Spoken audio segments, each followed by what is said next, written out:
Le groupe audiovisuel français France Télévisions a développé dans l'Hexagone une offre exclusivement numérique qui veut regagner la confiance du public. Avec France TV Slash, le groupe s'attaque à une population jeune, souvent délaissée à la télévision, une stratégie qui semble payante en France mais largement inspirée d'un succès étranger. Dans le monde, et plus particulièrement en Europe, l'audiovisuel public a commencé depuis plusieurs années déjà une transformation qui inclut le numérique. Tour d'horizon des initiatives étrangères pour reconquérir le jeune public. On commence notre tour du monde avec la Finlande, l'un des pionniers de la transition numérique. En 2012, la télévision publique finlandaise YLE se réinvente et se divise en deux parties, les contenus et les supports. Ainsi, le numérique ne possède pas une équipe détachée du reste du groupe, mais fonctionne en réseau avec les autres départements.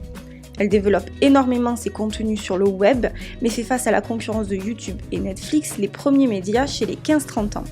Elle crée notamment la plateforme VOD Arena et l'offre info Kioski avec pour ambition de reconquérir les publics jeunes.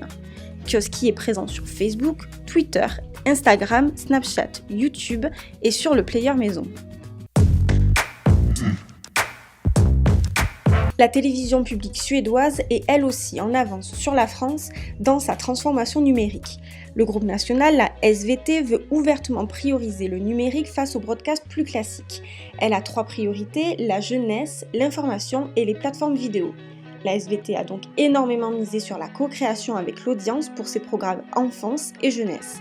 Résultat, de nouveaux formats numériques courts ont été diffusés par le groupe sur les réseaux sociaux, puis des programmes plus longs disponibles sur leur plateforme VOD SVT Play.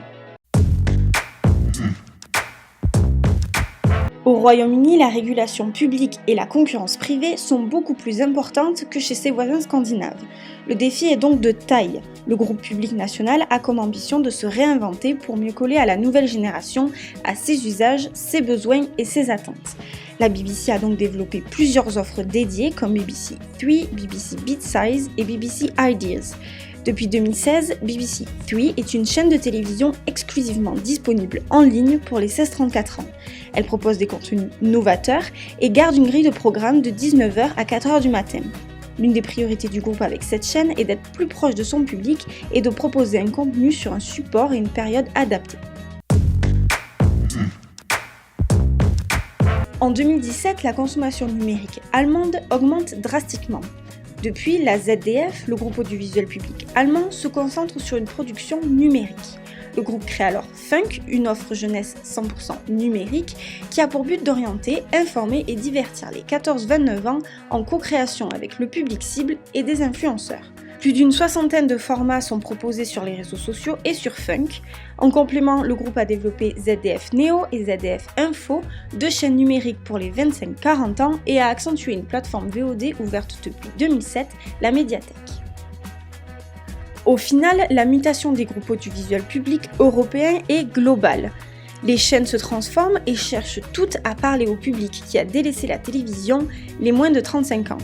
Bien que les usages soient différents selon les pays, les enjeux semblent similaires. Le défi aujourd'hui est d'arriver à se positionner entre le web et la télévision afin de proposer une offre adéquate mais surtout pérenne.